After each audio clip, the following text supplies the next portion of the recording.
Hello students, आधार study में आपका एक बार फिर स्वागत है। मैं हूं कमल यादव और हम रीट के लिए साइंस पढ़ रहे हैं।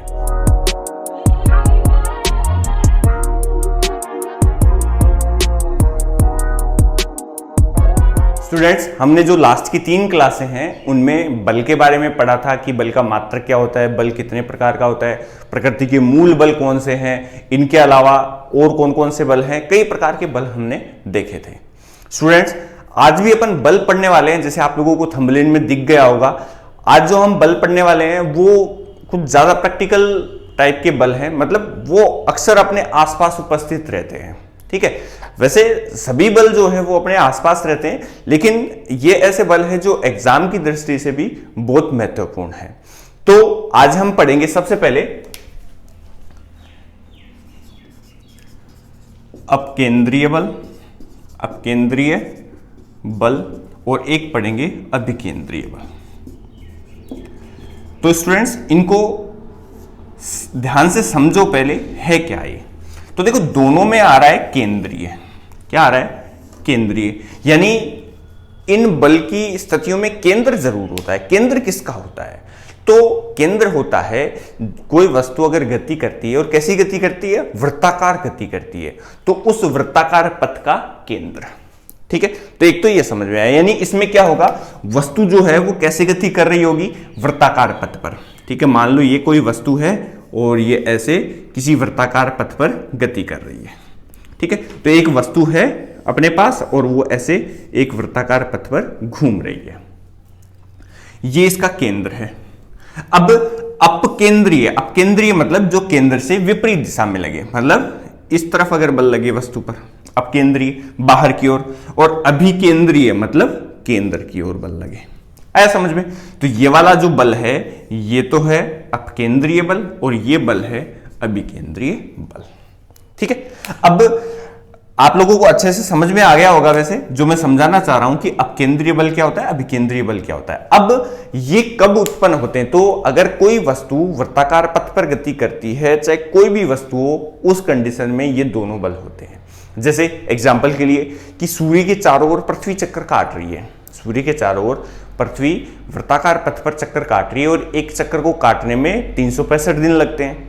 ठीक है, तो यही मान लो कि केंद्र में क्या है? सूर्य है और ये पृथ्वी है जो चक्कर काट रही है। अब इस पर अपकेंद्रीय और अभिकेंद्रीय दोनों बल है। अभिकेंद्रीय तो कौन सा है? तो समझो, जैसे मान लो यहां पर क्या है अपने पास, ये है सूर्य, ये है सूर्य, और ये क्या है? ये मान लो ये है पृथ्वी। अब सूर्य जो है वो पृथ्वी को क्या करता है? आकर्षित। आकर्षित किससे करता है? तो ये यहां पर जो आकर्षण बल लग रहा है वो आकर्षण बल है गुरुत्वाकर्षण। गुरुत्वाकर्षण। ठीक है, मतलब सूर्य पृथ्वी को एक बल से आकर्षित करता है, गुरुत्वाकर्षण बल। ये हमने प्रकृति के मूल बलों में पढ़ा था। तो गुरुत्वाकर्षण बल केंद्र की ओर लग रहा है, मतलब सूर्य की ओर लग रहा है। तो ये गुरुत्वाकर्षण बल जो है वो किसकी तरह काम कर रहा है? अभिकेंद्रीय बल की तरह काम कर रहा है। ठीक है, अब पृथ्वी अगर ऐसे वृत्ताकार पथ पर गति करती है तो एक बाहर की ओर बल भी लगता है। ठीक है, कैसे पता?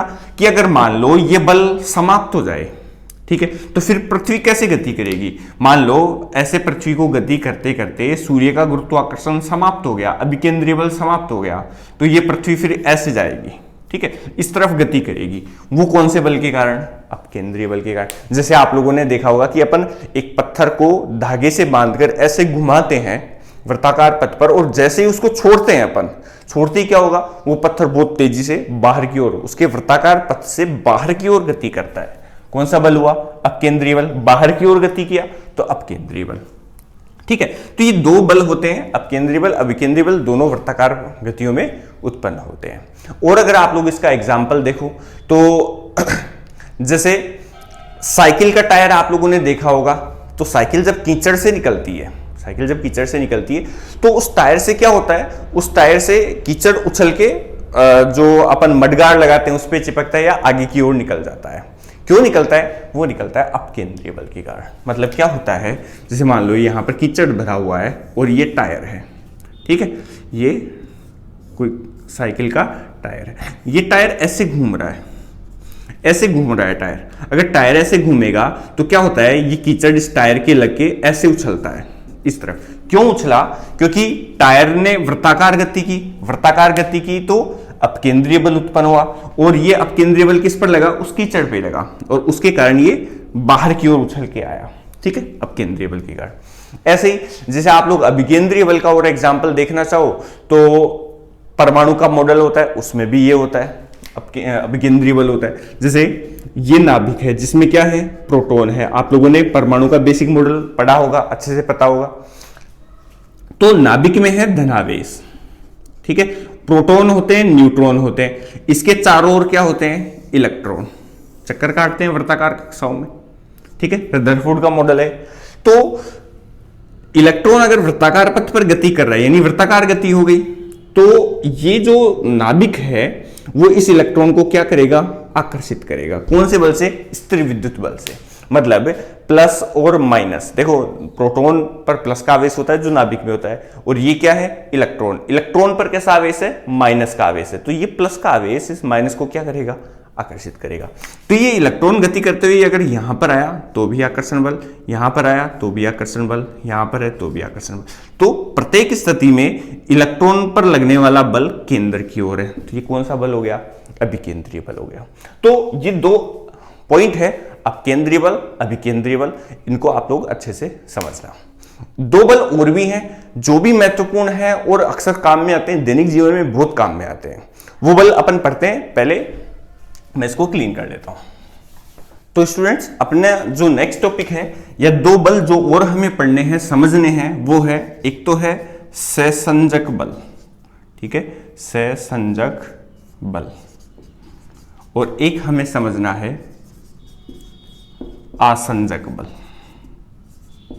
ठीक है, एक तो होता है सहसंजक बल और एक होता है आसंजक बल। क्या होते हैं? तो आप लोग भी इनको ऐसे ही समझो कि ये बल जो है दोनों ही वो कैसे हैं? ये आणविक बल है। आणविक मतलब अणुओं के मध्य लगते हैं। आणविक बल है, अणुओं के मध्य लगते हैं। कब लगते हैं? जब अणु 10⁻⁹ मीटर दूरी पर होते हैं। तो ये क्या है? आणविक परास है। ये बल उत्पन्न तभी होते हैं जब दो अणुओं के मध्य की दूरी 10⁻⁹ मीटर होती है। तो आप लोगों को एग्जाम में ऐसे पूछ सकते हैं कि आणविक परास कितनी है, या सहसंजक बल और आसंजक बलों की परास कितनी होती है, कब ये उत्पन्न होते हैं। अब ये बल कौन सा होता है? ये कौन से अणुओं पर लगता है? तो ध्यान रखना, ये बल लगता है समान प्रकार के अणुओं के मध्य। मतलब ये बल कब उत्पन्न होता है? जब समान प्रकार के अणु इस दूरी में आते हैं, इस दूरी के निकट आते हैं, तब बल लगता है सहसंजक बल। कहने का मतलब समान प्रकार के अणु कैसे? जैसे ये अणु है तो ये एक ही प्रकार के या एक ही पदार्थ के हैं। मतलब जैसे पानी है तो ये सभी H2O H2O H2O पानी के अणु हैं। ठीक है, जैसे मान लो कि यहां पर मरकरी है Hg, ठीक है, तो ये मरकरी के अणु हैं। ये किसके अणु हैं? मरकरी के। तो केवल मरकरी के अणु हो, तो इन अणुओं के मध्य आपस में जो बल लगेगा, आपस में जो बल लगेगा वो कैसा बल होता है? सहसंजक बल होता है, आकर्षण बल होता है। अगर मान लो पानी के अणुओं के बीच में, आपस में पानी के अणुओं के बीच में लग रहा है, ये क्या है? H2O है। तो आपस में पानी के अणुओं के बीच में अगर बल लग रहा है तो सहसंजक बल। तो आया समझ में आप लोगों को कि समान प्रकार के अणुओं में अगर बल लगता है, ठीक है, समान प्रकार क्या हो सकता है? एक ही पदार्थ के अणु हो सकते हैं। ठीक है, जैसे पानी है तो पानी के अणु, मरकरी है तो मरकरी के अणु, या फिर जैसे और कोई भी पदार्थ है। तो यहां पर ऐसे बल को अपन सहसंजक बल कहते हैं। आसंजक बल कौन सा होता है? तो देखो, आसंजक जो बल है वो भी आणविक बल है, इसी परास में लगता है, लेकिन ये लगता है भिन्न भिन्न प्रकार के अणुओं के मध्य। यह बल लगता है भिन्न भिन्न प्रकार के अणुओं के मध्य। भिन्न भिन्न प्रकार के अणु कैसे? तो इसका मतलब ऐसा है कि जैसे मान लो एक अणु हो H2O का और एक अणु हो मरकरी का, यानी एक जल का अणु और एक मरकरी का अणु जब पास में आएंगे और इनके मध्य अगर बल उत्पन्न हो गया तो उस बल को अपन क्या कहते हैं, आसंजक बल। ठीक है, तो भिन्न भिन्न प्रकार के अणु हो गए। अब इन बलों के कारण कई सारी घटनाएं उत्पन्न होती है। जैसे अपन किसी वस्तु को चिपकाते हैं तो उसमें आसंजक बल लगता है, क्योंकि चिपकाने की स्थिति में क्या होता है, जैसे कागज को अपन गोंद से चिपकाते हैं तो यहां पर गोंद के अणु और कागज के अणु दो अलग अलग अणु हो गए, उनके मध्य आकर्षण बल लग रहा है जिसके कारण वो चिपकते हैं आकर्षण बल के कारण, तो आसंजक बल। तभी इस बल को एडहेसिव फोर्स कहते हैं। क्या कहते हैं, एडहेसिव फोर्स। और जो चिपकाने वाली वस्तुएं होती है या चिपकाने वाले पदार्थ होते हैं उनको भी क्या कहा जाता है, एडहेसिव कहा जाता है। ठीक है, सहसंजक बल का अगर एग्जाम्पल देखो तो जैसे आप लोगों ने देखा होगा कि तेल के ऊपर, तेल में अगर एक बूंद पानी की डाल दे, अपन पानी की बूंद बना दे तो वो फैलती नहीं है, पानी फैलेगा नहीं तेल पर, वो एकदम एक जगह पर इकट्ठा हो जाएगा। तो वो किसके कारण होता है, सहसंजक बल। क्यों, क्योंकि वो एक जगह इकट्ठा हो रहा है तो पानी के अणुओं के बीच में आपस में ज्यादा बल लग रहा है। ठीक है, और पानी और तेल के अणुओं के बीच में बल बहुत कम लग रहा है, यानी सहसंजक आसंजक बल कम लग रहा है और सहसंजक बल ज्यादा लग रहा है। कहने का मतलब क्या होता है, जैसे मान लो ये तेलीय सतह है। ठीक है, आप लोग ट्राई करके देख लेना, तेलीय सतह है और अपन ने एक बूंद डाली इसमें। ठीक है, तो मैं थोड़ा बड़ा बना देता हूं कि मैं समझा सकूं कि ये बूंद डाली हमने। अब ये मत समझना कि इतनी बड़ी बूंद है, बूंद छोटी सी है, समझा रहा हूं केवल। तो इस बूंद के अंदर तो किसके अणु है, मैं आप लोगों को इससे समझा देता हूं। तो इस बूंद के अंदर किसके अणु हैं, ये मान लो ये है पानी के अणु। ये जो रेड रेड बना रहा हूं मैं, ये किसके अणु है, पानी के अणु हैं, जो किसमें है, आणविक परास में। ठीक है, ऐसे। और यहां पर ये तेलीय सतह है, तेलीय सतह है तो यहां पर किसके अणु हैं, तेल के अणु हैं। ये ब्लैक ब्लैक किसके अणु हैं, तेल के। तो स्टूडेंट्स आप लोग ध्यान से समझो कि क्या होता है, ये पानी के अणु और ये तेल के अणु ये बहुत नजदीक होंगे, आणविक परास में जब होंगे तो इनके मध्य आकर्षण बल लगेगा। किसमें, ये रेड वाले में और इस ब्लैक वाले में, मतलब जल के अणु में और तेल के अणु के बीच में कौन सा बल लगेगा, ये बल लगेगा आसंजक बल। लेकिन इन जल के अणुओं के पीछे क्या है, जल के अणु है, तो ये अणु और ये अणु भी आपस में क्या लगाएंगे, आकर्षण बल। मतलब ये जो पीछे वाले अणु है वो इस जल के अणु को जो सतह पर है उनको भी अपनी ओर आकर्षित करेंगे। यानी सतह के अणु पर दो बल हो गए, एक तो सतह के अणु पर अपने ही प्रकार के अणुओं द्वारा अंदर की ओर बल लग रहा है। ठीक है, एक बाहर उपस्थित तेल के अणुओं द्वारा बाहर की ओर बल लग रहा है। ऐसे दो बल हो गए। तो जो बाहर की ओर बल लग रहा है, जो तेल के कारण लग रहा है, वो तो हो गया आसंजक बल। और जो अंदर की ओर लग रहा है, अंदर उपस्थित जल के अणुओं द्वारा लग रहा है, वो हो गया सहसंजक बल। अब अगर मान लो आप लोग समझो कि अगर अंदर की ओर बल ज्यादा होगा तो अणु अंदर की ओर जाएगा, अगर बाहर की ओर ज्यादा होगा तो बाहर की ओर आएगा। तो क्या होता है, तेल और जल वाली कंडीशन में जल के अणुओं के मध्य सहसंजक बल ज्यादा होता है, आसंजक बल कम होता है, अंदर की ओर का बल ज्यादा होता है। तो सारे अणु एकदम गोल बने रहते हैं, मतलब एक गोल आकृति बनाए रखते हैं, ऐसे इस तरफ नहीं आते। ठीक है, कि ये अणु जो है, ये अणु इस तरफ कब आएगा, जब ये अणु इनको ज्यादा बल से आकर्षित करेंगे। लेकिन ये नहीं आता, क्यों नहीं आता, क्योंकि इस साइड के जो अणु हैं, ठीक है, ये जल के जो अन्य अणु हैं वो इसको अंदर की ओर ज्यादा बल से, सहसंजक बल का मान ज्यादा होता है तो ज्यादा बल से, इसकी तुलना में इधर वाले बल की तुलना में इधर वाला बल ज्यादा होता है, इसलिए बूंद की आकृति ऐसे बनती है। ठीक है, लेकिन जैसे मान लो कि ये जल की सतह है, किसकी सतह, जल की सतह, और इसमें हमने एक तेल की बूंद डाल दी, तो तेल क्या होता है, जल्दी से फैल जाता है। जैसे ही तेल की बूंद डाली और तेल ऐसे फैल जाएगा। क्यों फैलेगा, क्योंकि तेल के अणुओं का आपस का सहसंजक बल कम होता है, इसलिए अणु जुड़ नहीं पाते हैं। ठीक है, मतलब जो जल के अणु हैं, जो जल के अणु हैं वो क्या करते हैं, तेल के अणुओं को ज्यादा बल से आकर्षित करते हैं। तो यहां पर तो क्या है, जल के अणु, और यहां पर क्या है, तेल के अणु। तो इन दोनों के मध्य इधर जो बल लगता है वो ज्यादा होता है, किसकी तुलना में, तेल के आपस के अणुओं के बीच में, कि ये तेल का अणु, ये तेल का अणु, तो इनके बीच में जो सहसंजक बल लग रहा है उसकी तुलना में ये आसंजक बल ज्यादा होता है, तो अणु इस तरफ फैल जाते हैं। ठीक है, तो इस प्रकार से दैनिक जीवन में कई सारी घटनाएं ऐसी देखने को मिलती है। आप लोग एक पॉइंट और ध्यान रखना, जो मेरे ख्याल से आप लोगों को कभी एग्जाम में पूछ सकते हैं, कि एक प्रभाव होता है जिसको अपन केशिकात्व कहते हैं। क्या कहते हैं? केशिकात्व। इसका रीजन जो होता है वो भी सहसंजक बल, आसंजक बल, इन्हीं दोनों के कारण होता है। केशिकात्व, जिसको अपन केशिकीय उन्नयन या केशिकीय अवनमन कहते हैं। ठीक है, केशिकीय उन्नयन, केशिकीय अवनमन की बात कभी बाद में करेंगे, लेकिन मैं आप लोगों को होमवर्क, मान लो होमवर्क देता हूं कि आप लोगों को इसके बारे में पढ़ना है कि केशिकात्व क्या है। दो प्रकार का होता है, केशिकीय उन्नयन और एक होता है केशिकीय अवनमन। एक होता है केशिकीय उन्नयन और एक होता है केशिकीय अवनमन।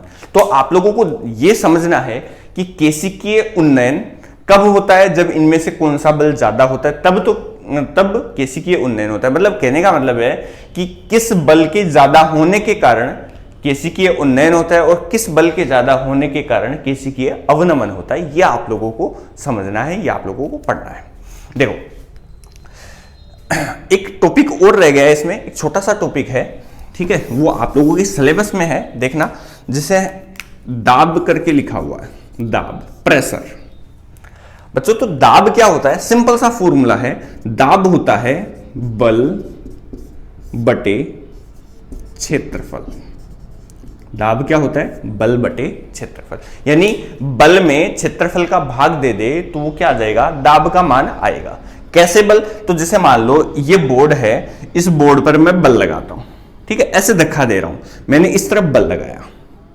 अब इस तरफ मैंने अगर बल लगाया तो वो मान तो हमें यहां रखना है जितना बल लगाया। क्षेत्रफल, कितने क्षेत्रफल पर लगाया? तो जैसे जहां पर मेरा हाथ रखा हुआ था, जैसे जहां पर जितनी दूर में मैंने हाथ रखा, उस हाथ का ये कितना क्षेत्र आया, तो उस क्षेत्र का मान, उसका क्षेत्रफल कितना है। अगर इन दोनों का अनुपात ले लेंगे तो उसको अपन क्या कहेंगे? दाब कहेंगे, जो अनुपात प्राप्त होगा। मात्रक क्या होता है इसका? इसका मात्रक होता है पास्कल। क्या होता है बच्चों? इसका मात्रक होता है पास्कल। और अगर आप लोग अन्य मात्रक देखो तो एक एटीएम करके लिखा हुआ भी आता है। एटीएम क्या होता है? इसको वायुमंडलीय दाब कहते हैं। ठीक है, तो ये वायुमंडलीय दाब है, ये पास्कल। इनमें संबंध अगर आप लोग देखना चाहो तो एक एटीएम जो होता है वो 1 गुणा 10⁵ ठीक है, पास्कल के बराबर होता है। वैसे 1.013 करके है, लेकिन अप्रोक्सीमेट ये मान होता है। ठीक है, तो आप लोगों को ये दाब के बारे में भी पता होना चाहिए कि अगर आप लोग परिभाषा लिखना चाहो तो मैं परिभाषा बोल देता हूं, आप लोग लिख लेना उसको। परिभाषा ऐसे है कि एकांक क्षेत्रफल पर आरोपित बल, एकांक क्षेत्रफल पर आरोपित बल किसके तुल्य होता है? दाब के तुल्य होता है। ठीक है, कहने का मतलब अगर 1 मीटर स्क्वायर क्षेत्रफल पर 1 मीटर, एकांक क्षेत्रफल का मतलब 1 मीटर स्क्वायर 1 सेंटीमीटर स्क्वायर, इस तरीके का एकांक क्षेत्रफल पर लगने वाला बल, जितना भी बल लगाएंगे एकांक क्षेत्रफल पर, वो दाब के मान के बराबर ही होगा। तो स्टूडेंट्स, आप लोगों का ये एक बल का टॉपिक बचा हुआ था जो आज हमने कंप्लीट किया है। आगे की टॉपिक हम पढ़ेंगे। अगर आप लोगों को ये वीडियो पसंद आया है तो लाइक करना, अपने दोस्तों के साथ शेयर करना, और चैनल पर अगर आप लोग नए हो तो चैनल को सब्सक्राइब जरूर करना। ठीक है स्टूडेंट्स, तो आज के लिए इतना ही, मिलते हैं नेक्स्ट क्लास में। धन्यवाद।